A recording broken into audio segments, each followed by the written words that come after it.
Breath of Life presents Experience the Power with Walter L. Pearson, Jr. Join us now as Pastor Pearson continues his message from 1 Corinthians chapter 6, entitled To the Glory of God. Eat fruits, nuts, and whole grains. Can you imagine that God gave that diet to Adam and Eve? They had just come fresh from his hand. Adam was tall and sturdy. He had bounce in his step. Can you imagine how handsome he was? I don't want to disturb the ladies too much, but just think a minute about what Adam must have looked like. And God said, in order to keep Adam like that, I want you to eat fruits, nuts, and grains. Eve was amazing. Adam tells us that. A beautiful creature. And God says, I will keep her looking like that. I will give her a diet that will make her live at an optimum level. And he gave them fruits, nuts, and whole grains. There are people who have had so many processed foods that they can't imagine that there is joy in eating that diet. But the one who made Adam and Eve gave Adam and Eve that diet. I have learned something. There are some fruits that are so sweet. I'm happy to have traveled to some places. I was in West Africa, and I took some food over there because I was on a special diet one of those times, and I ran out of it, and I was very careful. I said, look, I want to be very careful about what I eat. And the dear lady where I was living said, my husband, when he wants to be careful, eats pineapple. You know, pineapples where I live are not all that spectacular. But in Ghana, he brought me a pineapple. When she cut that thing, and I said, what kind of pineapple? She said, oh, it's just a pineapple. We eat them every day. And I tasted it. It was sweeter than anything I'd ever tasted before. And for days until I left, that was the main staple of my diet. And it was so sweet and juicy until I wish now, at this very moment. But the tastes of fruits. I've been in the Caribbean where they have fruits everywhere. You can pick them up off the ground. If you ever need to be homeless in the Caribbean, because you can eat. And I ate all kinds of things, and the fruits have different flavors and different tastes. And I confess to you that there is a mango named Julie.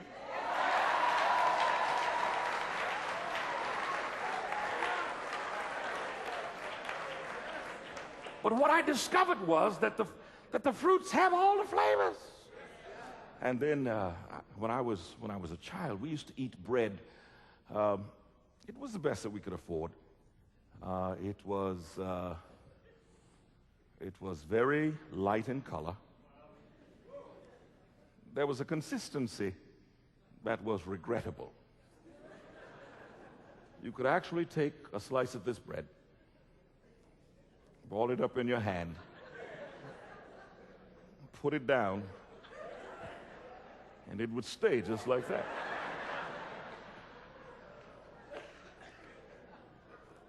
My family moved up just slightly on the socioeconomic scale, and we started eating some different bread. When my dad first brought it home, my brother and I were angry. It was dark and thick and heavy. When you picked it up, it almost strained you to pick it. And Dad says, this is what we're going to be eating from now on. And we resisted. In fact, we went on a hunger fast for at least an hour. Then I finally started tasting what real grain was like.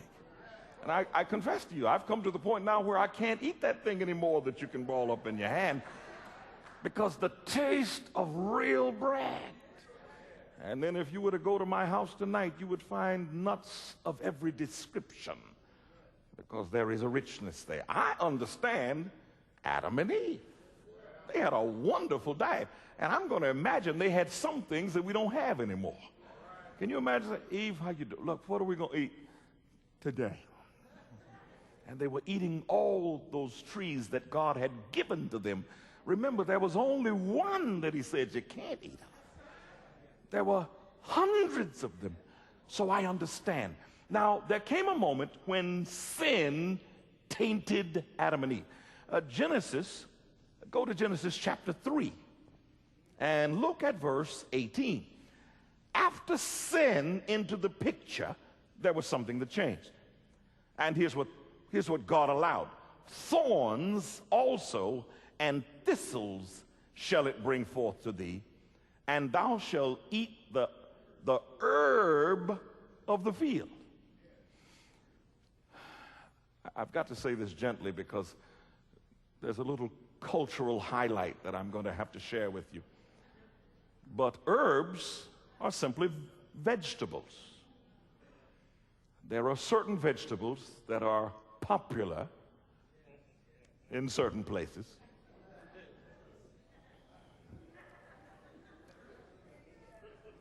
I apologize to all of my friends who are in other countries who have never encountered something called collard greens.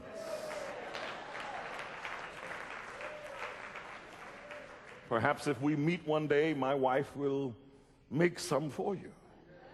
It is an herb with a sublime taste. In fact, I have said to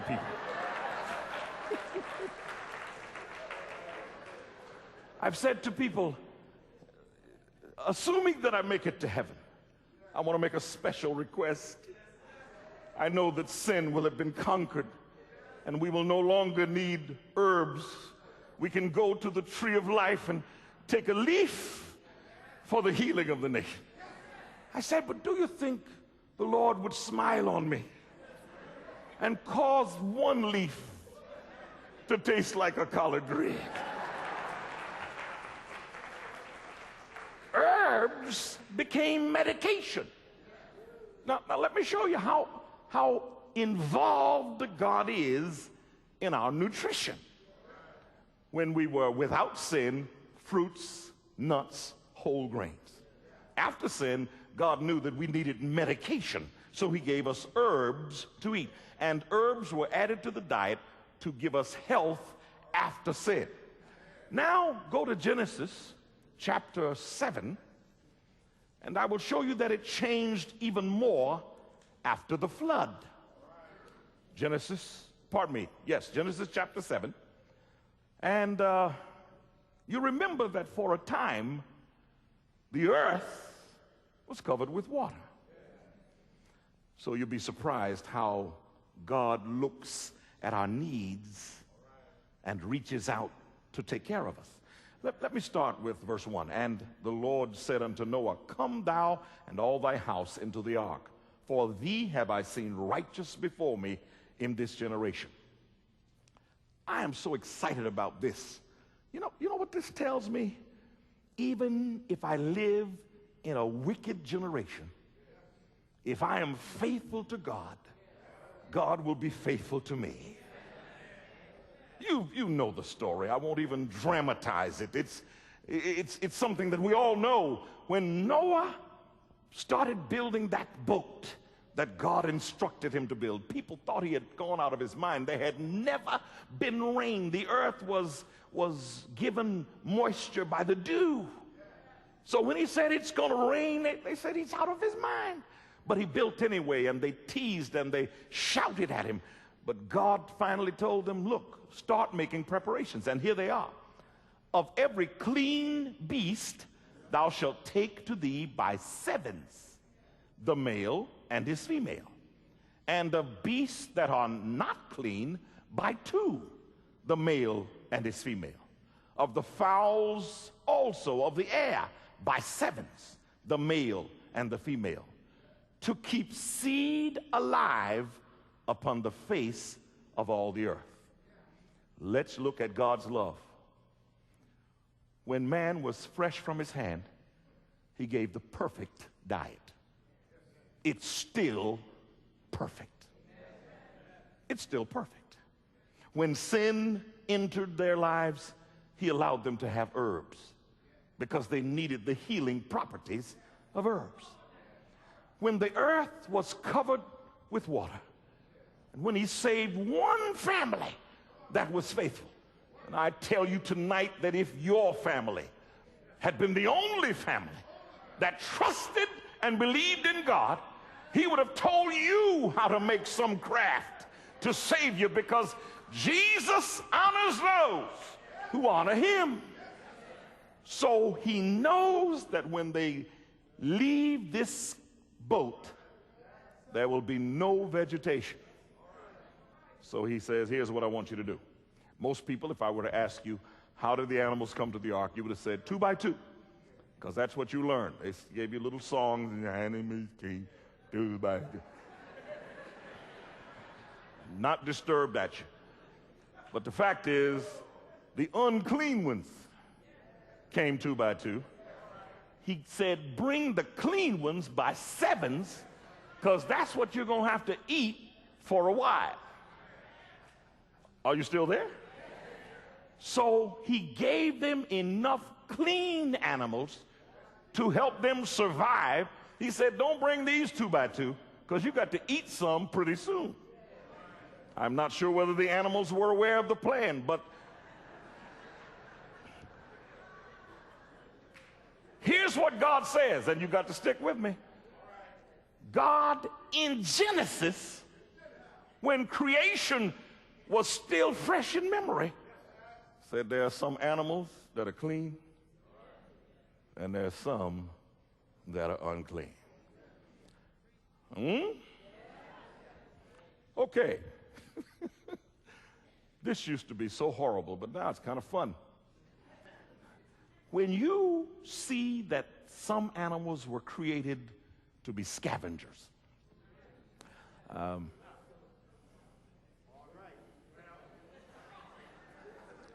I was once an aquarist. That's a cute word for somebody who has a fish tank. I went and chose my fish, and finally the gentleman who was adding things pretty regularly said, you got to get some catfish. I said, but I don't like them. I don't like the way they look. He said, well, if you want to keep that tank clean, you got to get some catfish. I said, no, I don't want any. I don't like them. He said, but catfish will clean the tank for you. Now, I'm not going to get indelicate with you. I used to preach this sermon in a far different way. But the fact is that God created some fish, some birds, and some animals to clean the earth. All right? I don't know about you, but it doesn't take a rocket scientist to figure out that if God made an animal and said, this one is unclean, I don't want that one.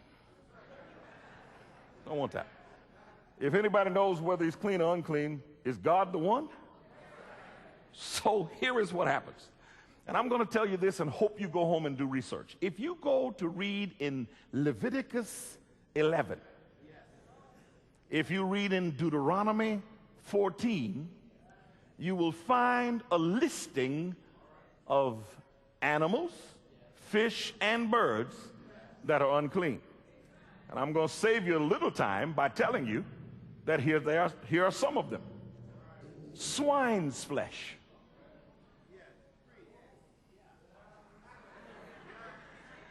Pork, ham, bacon.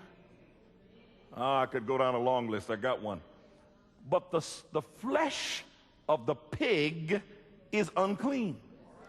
Among those things that move in the sea, seafood, shellfish are unclean. Crab. I'm in Maryland.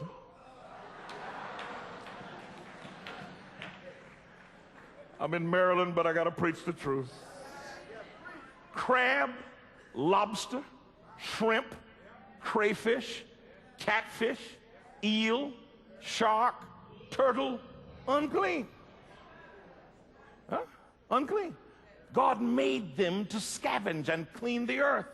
And the fact is that even if you find which ones are clean, and let me say this gently, but you need to hear it. There are some of the fowls that were in the clean category, and in certain communities that are near and dear to my heart, people need to know that the chicken is among them. You're just being quiet because you knew where I was going. And that lamb and beef are among those. But let me tell you what I've come to know. First of all, that if you're going to eat even clean animals, Leviticus chapter 17 and verse 14 says you must not eat the blood. Because in the blood is the life of the creature, and you must not let that come into your body because it carries the life. Then you must understand that there are other things that are deleterious to your body, not just what you eat. And I've cleaned up a few. But if you study in those chapters, you will see that some animals should never be eaten. There are some beverages that should never go into the human body. Go to Proverbs chapter 20. Proverbs chapter 20. And let's look at verse 1. Wine is a mocker. Strong drink is raging. And whosoever is deceived thereby is not wise. In fact, if you go to Proverbs chapter 23, you'll find a little bit more. I used to do it in a harsh fashion, but almost everybody knows this already. This is Proverbs chapter 23. Go to verse 29. It says, who hath woe? Who hath sorrow? Who hath contentions? Who hath babbling? Oh, I could describe that. Who hath wounds without cause? Who hath redness of eyes? They that tarry long at the wine, they that go to seek mixed wine.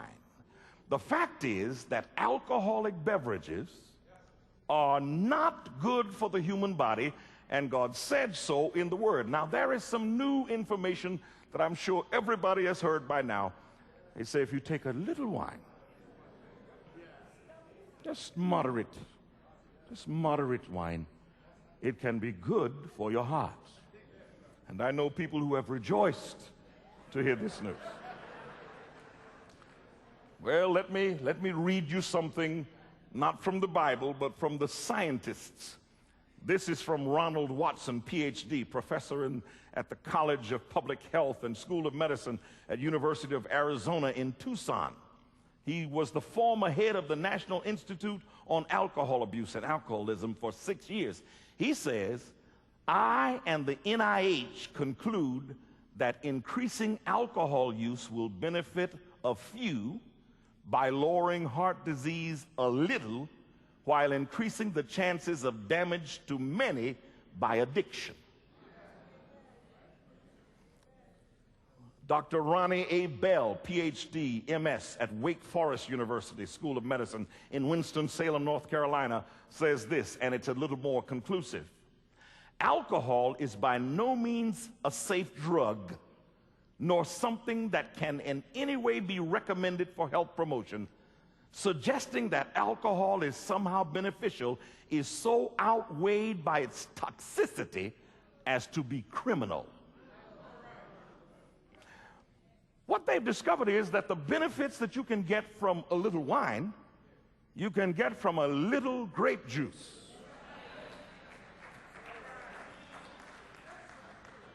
And there is no worry about being addicted. Friend of mine, let's be real. There are things that we know for sure harm the human body. Alcoholic beverages, illegal and non-prescription drugs, even caffeine. I saw the other night an athlete who said, you must never take in caffeine. He was so adamant about it. I went back and looked at my research to make sure I understood. He said it makes your heart beat faster. He said it affects negatively your blood pressure. He said, I could never function as an athlete putting caffeine in my body, but you find it in tea, coffee, cola, and other soft drinks. And there are some people who can't make it for one day.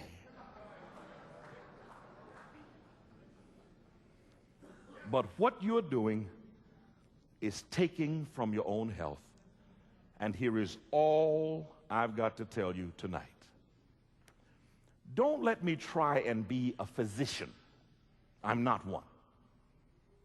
Everyone in the sound of my voice knows that smoking is dangerous to your health. Even being in the place where others are smoking, side stream smoke, is dangerous to your health. So if you know that tobacco, alcohol, and even certain kinds of food, even animals, and let me tell you, we have come to the time now where the system for keeping the supply of meat clean is flawed. I don't want to traumatize you with stories about mad cow. I don't want to remind you about what you saw about the processing of chicken. Clean meats, but handled in a fashion that is dangerous to your health. We have come to the point where you have to have your hamburger cooked at a certain temperature for a certain length of time, or a hamburger could make you sick. If we are there, let me get real with you for just a minute. My body doesn't belong to me. The Apostle Paul says, let's come to the facts.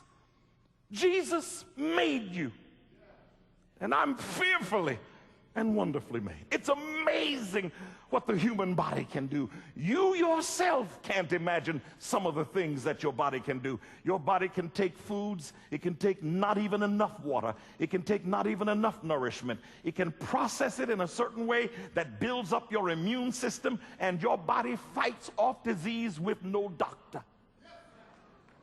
God has made us so wonderfully. There's a physician friend of mine who may be in this audience tonight who tells me all the time he can cure diseases simply by changing the diet. There are certain kinds of cancer that he has cured simply by changing the diet, going to the diet that God said you ought to use. On the contrary, if you play havoc with what you eat, and let me tell you, it's gotten dangerous now. I was in a community in Atlanta, and there was a friend of mine who was working for the major newspaper in Atlanta, and he said, Pastor, what I'm going to do, I'm going to make you look like a prophet. I said, yeah? He said, yes. He said, what I'll do, when I get something off the wire that's not even out yet, I'll bring it to you as soon as I can confirm it. He said, mention it before your congregation, and they will go around saying, our pastor is a prophet. I said, I like that. One day he came to me and he said, look, this isn't funny. He showed me an article where research had been done to discover that the water in the earth in some places has become so polluted that even melons were carrying salmonella. I said, well, what can we do about this? He said, Pastor, there's nothing we can do. You've got to be more careful than ever about what you eat. You've got to be careful to get the best foods. And you know, it's sad, but the best food always costs most. The stuff that'll kill you, you can get for a song. They'll have a sale in the morning on it. But the bread and the nuts and the fruits, you got to pay. It seems almost unfair.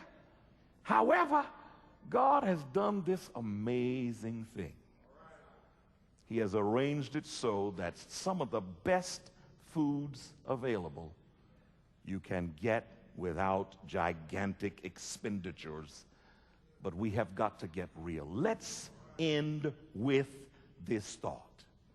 If my body belongs to God, I can't play havoc with it. I've got to put in it only the best.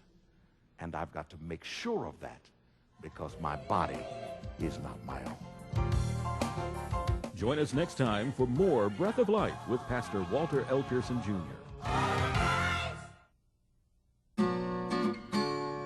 We'd all like to live healthier lives, but doing so and maintaining it aren't always so easy. It's hard when the foods we love are also the foods that can hurt us the most, and when it's easier to watch TV than it is to exercise. What we need are straight answers and some encouragement. The Breath of Life gift offer this week is Dr. Arnott's 24 Realistic Ways to Improve Your Health. It includes information that can change your life with just a little effort. So say goodbye to crazy diets and impossible exercise regimens. Dr. Arnott serves up a healthy dish of guidance to help get you to the physical and mental state God intended. Find out how to exercise the right way, how water can help your heart, why eating nuts and seeds daily is so important. Discover how to lower your blood pressure, reduce your risk of cancer, and about lifestyle changes that last. 24 Realistic Ways to Improve Your Health is indeed just that, realistic. Dr. Arnott is a no-nonsense, tell-it-like-it-really-is doctor who talks to you as if you're hearing from a good friend. Just call our toll-free number, 877-BOL-OFFER. That's 877-265-6333. And ask for your copy of 24 Realistic Ways to Improve Your Health. The book is yours for a gift of $5 or more. Or you may write to Breath of Life, P.O. Box 97192, Washington, D.C. 20077. Don't just wait for your health to get better. Take charge of it and get 24 Realistic Ways to Improve Your Health now. Thank you for watching Breath of Life. Pastor Walter Pearson hopes today's program has been a real blessing to you. To order a CD or audio cassette copy of this broadcast, just call our toll-free number at 1-877-BOL-OFFER. That's 1-877-265-6333. Or you may write to Breath of Life, P.O. Box 97192, Washington, D.C. 20077. The CD or audio cassette is yours for a gift of $5 or more. If you'd like to purchase a DVD or VHS, just let us know and we'll send you an order form with a list of all the Breath of Life programs. Again, our toll-free number is 877-BOL-OFFER, 877-265-6333. Our address is Breath of Life, P.O. Box 97192, Washington, D.C. 20077. Be sure to tell your family and friends about the Breath of Life television ministry. Thank you for your support, and God bless.